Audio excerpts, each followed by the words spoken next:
আয়নাঘর, বাংলাদেশের রাজনীতি এই আয়নাঘর ঘুরে ফিরে বারবার উঠে এসেছে বাংলাদেশের রাজনীতির প্রত্যেকটা অলিন্দে। বিশেষত শেখ হাসিনার বাংলাদেশ ত্যাগের পর থেকে এই আয়নাঘর নিয়ে বাংলাদেশের রাজনীতিতে কম চর্চা হয়নি। এবার সেই আয়নাঘরে গেলেন বাংলাদেশের অন্তর্বর্তী সরকারের প্রধান মোহাম্মদ ইউনূস। কিন্তু এটা সত্যিই কি হাসিনার আমলে তৈরি করা আয়নাঘর? ভাবছেন তো কেন এই প্রশ্ন করছি? কারণ এত পুরনো দিনের আয়না ঘরে রয়েছে নতুন চেয়ার, ভেজা তোয়ালে। যে আয়না ঘরে নাকি হাসিনার জামানায় গুম করে রাখা হতো, সেখানে নতুন চেয়ার এলো কিভাবে? তাহলে কি বাংলাদেশের মানুষের সমর্থন পেতে ইউনূস ফেক আয়না ঘর দেখাচ্ছেন? দেখুন, আর এই আয়না ঘরের রংটা একটুও চটেনি।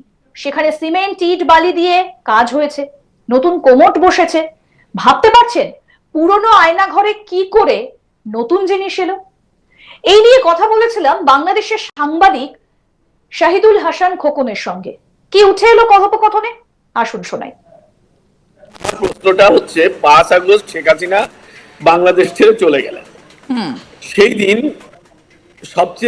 বাংলাদেশের সবচেয়ে নিরাপত্তা বলয় হচ্ছে গণভবন, শেখ হাসিনা যে রেসিডেন্সে থাকতেন। সেই ভবনে হামলা চালিয়ে ভাঙচুর, লুটপাট, অগ্নিসংযোগ করা হলো।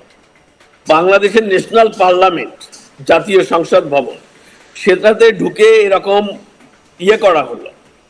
এবং বাংলাদেশের এমন কোনো গুরুত্বপূর্ণ স্থাপনা নেই যেখানে আওয়ামী লীগের নাম চিহ্ন ছিল, সেটাকে মুছে দেওয়া হলো না।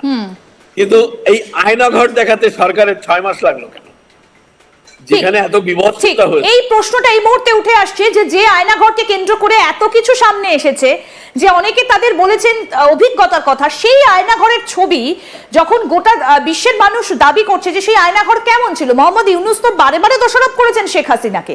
তাহলে সেই আয়নাঘরের ছবি আনতে কেন এতটা দেরি হচ্ছিল? এটা একটা বড় প্রশ্ন। আমি একটু দেখাই, দাদা আপনি আমাদের সঙ্গে থাকুন। বেশ কিছু ভিডিও আমাদের সামনে এসেছে, যেমন টাওয়ালের ছবি আপনাদেরকে দেখালাম, সেই টাওয়েলটা ভেজা। আমি দেখাতে বলবো প্রোডাকশন টিমকে যে যদি এই মুহূর্তে আয়নাঘরে টাওয়েল রাখা থাকে তাহলে কে এই টাওয়েলটা ইউজ করেছিলেন? কারণ আয়নাঘরে তো এখন কারোর থাকার কথা নয়, কারণ শেখ হাসিনা বাংলাদেশ ছেড়েছেন 6 মাস হয়ে গেল। দেখুন, এই হচ্ছে সেই টাওয়েল যেটা নিয়ে কথা হচ্ছিল। এই টাওয়েলটা কিন্তু ভেজা টাওয়েল, এবং এই টাওয়েলটা দেখে মনে হচ্ছে যে খানিকক্ষণ আগেই ব্যবহার করা হয়েছে। তাহলে প্রশ্ন হচ্ছে, যেটা শহীদুলদা প্রশ্ন করেছেন, যে তাহলে এইখানে কে ছিলেন? তাহলে কি এটা নতুন করে বানানো হয়েছে? আমি সেলের ছবিটা আপনাদেরকে দেখিয়েছি, এবার দেখাবো যে ইটের গাঁথনি দেওয়া হয়েছে।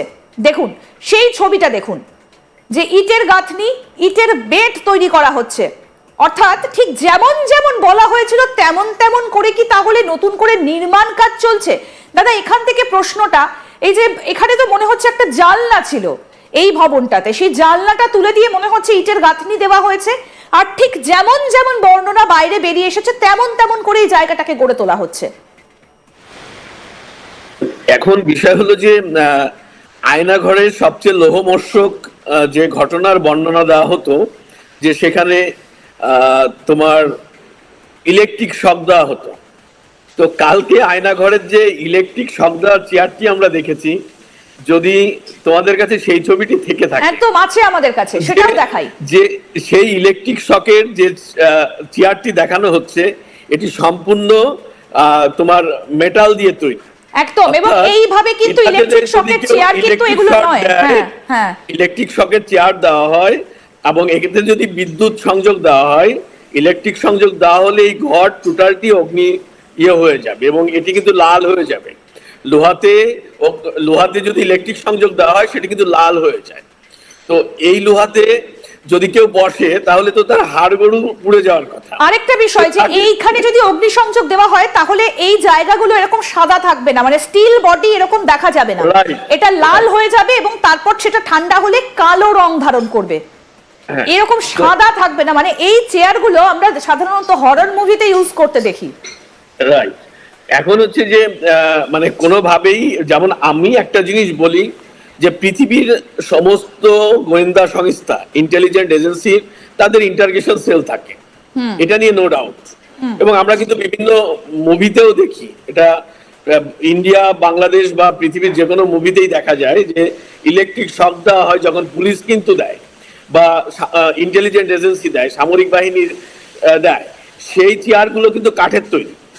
তো তারা এতটাই মানে বোকামি করেছে এখানে এই চেয়ার বানাতে যে তারা টোটালটাই তারা মেটাল দিয়ে তৈরি করেছে, যে মেটালটাতে অগ্নিসংযোগ দেওয়া হলে ওটা অনেক ক্ষেত্রে বিস্ফোরিত হয়ে যায়, আগুন ধরে যায়।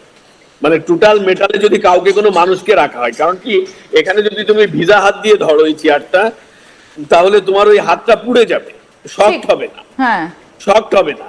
কিন্তু তোমার হাতে যদি একটা তার থাকে তাহলে তুমি সফট পাবে। আমরা আরেকটা জিনিস দেখাই, অর্থাৎ এই যে আয়নাঘর বা বায়নাঘর যাই বলি না কেন, কারণ মোহাম্মদ ইউনূস তিনি মুখ্য উপদেষ্টা পদে বসার পর তো অনেক কিছু করেছেন বাংলাদেশে, সেই ছবি বিভিন্ন জায়গাতে ভাইরাল হয়েছে। এবার আপনাদেরকে আরেকটা জায়গার ছবি দেখাবো, সেটা হচ্ছে বেসমেন্ট, অর্থাৎ যে ঘরগুলোকে ধরে নেওয়া হচ্ছে, যে বিল্ডিংটাকে ধরে নেওয়া হচ্ছে আয়নাঘর, তার বেসমেন্টটা কেমন। আসুন সেই বেসমেন্টের ছবিটা আপনাদেরকে দেখাই। এই হচ্ছে সেই বেসমেন্ট।